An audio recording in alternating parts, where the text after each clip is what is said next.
Assalamualaikum warahmatullahi wabarakatuh. Ini hanya Allah turunkan untuk umat Nabi Muhammad SAW. Catat ini ya. Dan saya belum pernah bagi dimanapun yang ini, yang versi lengkapnya. Kalau bisa dilakukan, bukan hanya dosa digugurkan. Tapi setiap hurufnya mempercepat terkabulnya doa kita di hadapan Allah Subhanahu wa Ta'ala. Ya. Ada 2 surah di dalam Al-Quran yang bila 2 surah ini dibacakan, itu setiap hurufnya dihitung bisa berpotensi menggugurkan dosa sekaligus mengabulkan doa-doa yang dimintakan. Sepanjang doa itu baik untuk urusan dunia akhirat kita. Kalau salah satu kurang baik diperbaiki oleh Allah. Misal dunia baik tapi akhirat tidak. Maka diperbaiki oleh Allah kepada yang lebih baik. Surat pertama Al-Fatihah. Surah kedua Al-Baqarah. Ya. Sebelum doa baca tuh Al-Fatihah sama Al-Baqarah. Tapi Al-Baqarahnya tidak dari ayat yang pertama. Kepanjangan.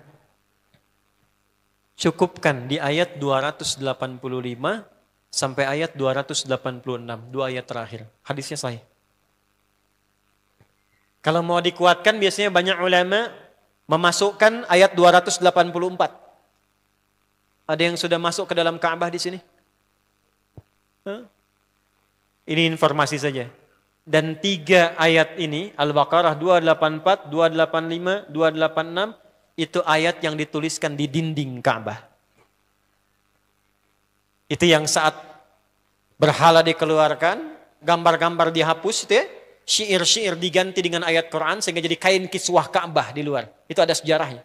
Yang di dalam pun dihiasi dengan hiasan ayat Al-Quran. Di antara yang dituliskan itu Al-Baqarah ayat 284, 285, 286. Intinya di 285 dan 286-nya. Tadi rakaat pertama yang saya bacakan dalam salat Isya. Hadisnya sahih. Itu spesial malaikat Jibril turun kepada Nabi Muhammad SAW mengabarkan kabar gembira siapa yang membiasakan membaca Al-Fatihah. Ya, kemudian 2 ayat terakhir di Al-Baqarah dari amanar rasulu sampai fangsurna 'alal qaumil kafirin, tidaklah dia membacakan itu kecuali setiap hurufnya dijaminkan mengabulkan doa-doa yang dia mohonkan sepanjang benar doanya dan tidak diselimuti maksiat. Ini maaf ya. Ini saya minta maaf dulu nih.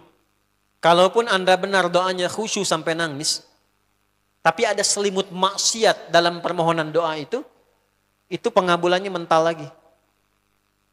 Hadisnya sahih. Thumma dzakara rajula yutilu as-safara ash'atha aghbara yamuddu yadayhi ila as-sama' fayaqulu ya rabb. فقال رسول الله صلى الله عليه وسلم أن يستجاب لذلك فمطعمه حرام مشربه حرام ملبسه حرام وغذي بحرام فأن يستجاب لذلك رواه مسلم. Nabi mengisahkan seorang lelaki menempuh perjalanan jauh. Awas, menempuh perjalanan panjang untuk ketaatan itu mempercepat doa dikabulkan 2 kali lipat dibanding orang biasa. Makanya kalau ada orang mau ke Mekah umrah, mau haji, titip doa. Ada yang mau beasiswa ke Madinah, ke Mekah, ke Al-Azhar, ke Mesir, titip doa. Saya biasanya kalau mau berangkat umrah, Ustaz titip doa, ayo tulis banyak tuh. Enggak saya baca. Saya simpen aja, ntar dekat Ka'bah, ya Allah engkau maha mengetahui. Ya. Mohon kabulkan semua doa-doa ya dari teman-teman jamaah yang dititipkan dalam kertas yang telah mereka tuliskan itu. Simple Pak, daripada capek kita bacakan satu-satu. Dan alhamdulillah biasanya ya insya Allah terkabul. Insya Allah. Itu perjalanan jauh. Nah orang ini menempuh perjalanan untuk sekedar berdoa. Safar. Ya, safar yang baik.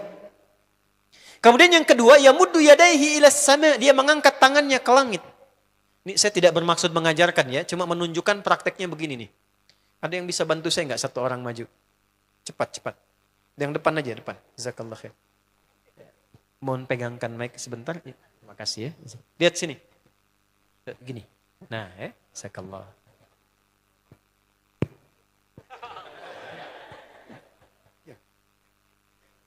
Nah, gini ya. Ini tangan Lihat telapak 2 ya. Berdoa itu sesuai porsinya dan ikuti caranya Nabi. Kalau doanya formal dalam sholat dan diikat dengan gerakan, jangan kreatif.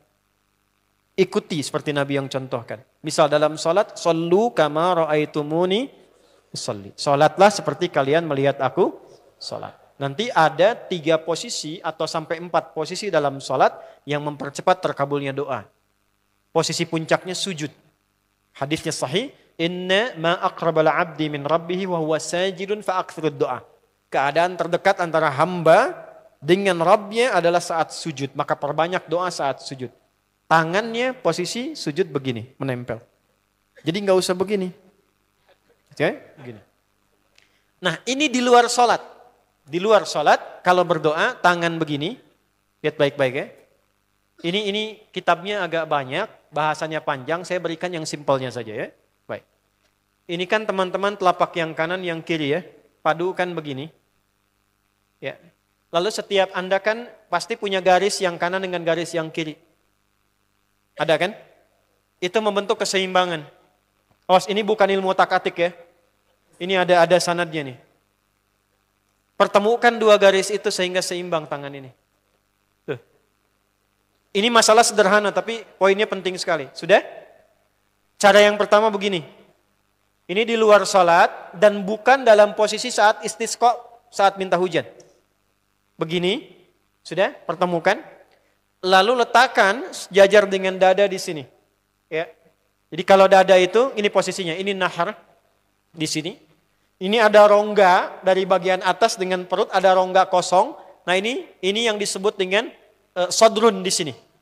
Ya, kalau kita meletakkan telapak tangan saat sholat begini, letaknya di sini.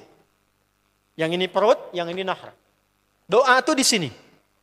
Jelas? Semakin kita memohon dengan lebih sangat, naikkan sedikit begini. Sudah? Kalau istisqa, minta hujan, agak lebih tinggi ke atas. Nah ini cara mengangkat yang standar di sini. Untuk memohon. Jelas? Oke. Jazakallah khair. Nah ini, orang ini, dia mengangkat tangannya. Jadi, melakukan perjalanan jauh, mengangkat tangannya, ya muddu yadaihi ilas sama. Orang yang berdoa dengan mengangkat tangan, itu dijawab doanya oleh Allah lewat keterangan Nabi SAW, itu bisa al-kamakala 2 kali lebih cepat dibandingkan dengan orang yang tidak mengangkat tangan saat berdoa. Jadi Anda cuma sekedar doa dengan mengangkat begini, itu lebih cepat potensi dijawabnya dengan mengangkat doa. Ada seorang bertanya pada Nabi SAW, hadis sahih, ya Rasulullah, bagaimana pendapatmu dengan seseorang yang meminta kepada Allah dengan mengangkat tangan al-kamakala? Lalu Nabi mengonfirmasi, bertanya balik, bagaimana kalau ada seseorang memohon kepada Anda dengan mengangkat tangannya?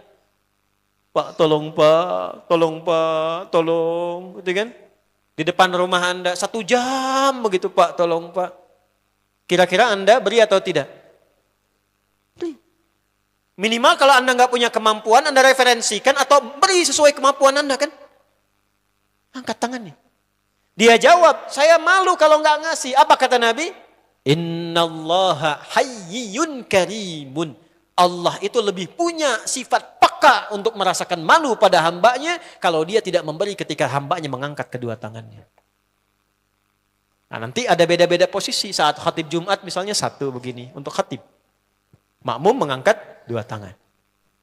Yang ketiga dia mengatakan ya Rabb, Asmaul Husna. Doa yang dibuka dengan Al-Asmaul Husna itu dijawab 2 kali lebih cepat dibandingkan dengan doa yang langsung dimohonkan kepada Allah. Itu perintah. Tahu Nabi Zakaria? Nabi Zakaria apa ujiannya? Diuji oleh Allah, hidup demikian lama sampai rambut memutih, fisiknya letih, istrinya divonis secara medis, maaf, monofos dan mandul. Kata medis gak mungkin punya keturunan. Maka beliau berdoa kepada Allah dan dalam doanya dimulai dengan Al-Asmaul Husna. Sebelum sampai ke doa itu di Ali Imran ayat 38 sampai 39, buka dulu Quran surah 17 Al-Isra ayat 110. Ini perintah langsung dari Allah. Qulidullah awidur rahman ayyamma tad'u falahul asmaul husna. Quran surah ke-7 ayat 180. Walillahil asma'ul husna fad'uhu biha. Fad'u biha. Qul Allah, kalau engkau punya masalah hambaku, dan tidak ada di dunia ini yang tidak punya masalah. Quran surah kedua ayat 155. Wala nabluwannakum bisyai'. Setiap yang hidup itu, aku pasti akan uji dengan masalah. Itu kata Allah. Jangan disimpan sampai di situ, teruskan. Bukan untuk membebani hambaku dengan masalah, tapi untuk menaikkan kualitas hidupnya sehingga menjadi lebih baik. Jadi ketika Allah titipkan masalah itu, bukan ingin membuat kita bermasalah. Tapi dengan masalah itu kita diuji supaya kualitas hidup kita menjadi lebih baik. Ini Anda yang kuliah di UPI di sini, ada ujian nggak? Ada. Untuk apa ujian itu diadakan? Supaya bisa melihat kualitas peningkatan ilmu Anda dari masuk sampai naik tingkat. Kalau nggak ada ujian, nggak kelihatan kualitasnya bertambah. Logikanya begitu. Dan tidak mungkin Allah menguji seorang hamba di luar batas kemampuannya. La yukallifullahu nafsan illa. Jadi nggak ada orang yang hidup yang tidak punya masalah. Karena rumusnya mengatakan hidup berbanding lurus dengan masalah. Yang hidup pasti punya masalah. Yang tidak ingin punya masalah, tidak ingin hidup. Karena orang yang tidak hidup, yang hilang masalahnya, selesai hidupnya. Baik. Siapa yang tidak ingin punya masalah? Angkat tangan. Baik. Siapa yang ingin punya masalah? Alhamdulillah. Baik. Yang lain wallahu a'lam. Nah, kulit Allah kalau sedang diuji masalah, kan yang ngasih siapa? Yang nitipkan siapa? Yang punya solusinya siapa? Kalau Anda tahu yang punya solusinya Allah, kenapa curhatnya bukan kepada Allah? Kan sudah dicontohkan di Quran. Kalau punya masalah, curhatin ke Allah. Quran surah 12 ayat 86. Sejak era Nabi Yakub. Masalah di rumah tangga. Anak bermasalah, curhatnya pada siapa? Allah. Innama ashku bathi wa huzni ilallah. Aku tuh kalau punya masalah, sesedih apapun, curhatnya Allah. Bentangkan sajadahmu. Curhatkan dalam sujudmu. Tingkatkan takwamu. Wa may yattaqillaha yaj'al lahu makhraja. Quran surah 65 di akhir ayat yang kedua. Bentangkan sajadahmu, curhatkan, habiskan dalam sujudmu, keluarkan tangismu. Sehingga bebannya jadi ringan. Walaupun solusi belum datang, hatinya sudah tenang. Yang diperintahkan panjangkan sajadahmu, bukan panjangkan statusmu. Kita sudah tahu ayatnya, paham ketentuannya, tapi kenapa prakteknya ditumpahkan di Instagram, di Facebook? Bikin vlog di YouTube hanya untuk curhat saja. Dan ironinya dalam hal yang demikian tahu yang menyelesaikan Allah. Sekarang tambah bonus, aminkan ya. Yang mengaminkan doa ini mudah-mudahan dihilangkan masalahnya. Puguma mana nanti bermasalah keneh di dia. Itu gimana kumaha atuh teh? Paham? Curhatkan sama Allah. Nah bagaimana mintanya? Sebut namanya ya Allah. Awidur Rahman. Kalau kita ingin minta lebih cepat, minta dengan kelembutan Ar-Rahman. Rahman itu bisa disebut namanya ya Rahman. Bisa cari cara mintanya yang paling lembut.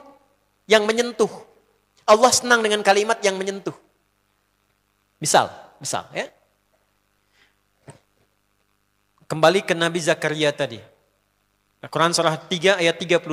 Hunalika da'a Zakaria rabbah. Qala rabbi habli min ladunka dzurriyyatan thayyibah. Innaka sami'ud du'a.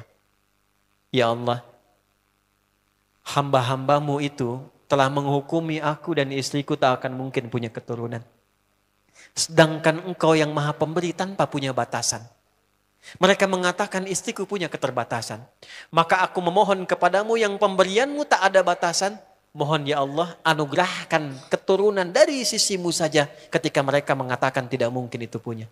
Sungguh engkau yang maha mendengar doaku ya Allah. Perhatikan, kalau kepada yang maha mendengar saja tidak terkabulkan, mohon tunjukkan kepadaku saat ini dengan cara apa lagi dan kepada siapa lagi aku mesti memohon. Itu dalam banget.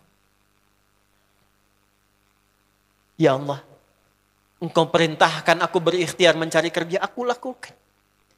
Engkau perintahkan mengeluarkan keringatku dengan cara yang halal, aku kerjakan ya Allah. Engkau perintahkan aku jauhi yang Engkau larang, aku lakukan ya Allah. Sekarang aku telah berikhtiar dari sejak keluar, aku telah menunaikan sholat subuh seperti yang Engkau maha mengetahuinya. Dan menjelang malam aku mengadukan bahkan di rumahmu ya Allah hanya untuk sesuap nasi bagi istri dan anakku dari yang halal itu. Aku telah melakukan apa yang Engkau perintahkan, aku hanya memohon apa yang telah Engkau janjikan. Kalau dengan semua ikhtiar yang aku kerjakan sampai detik aku bersujud di hadapanmu di rumahmu ini belum Kau kabulkan, mohon tunjukkan kepadaku di malam ini ya Allah, dengan cara apa lagi mesti aku memohon kepadamu. Minta. Pernah enggak begitu mintanya?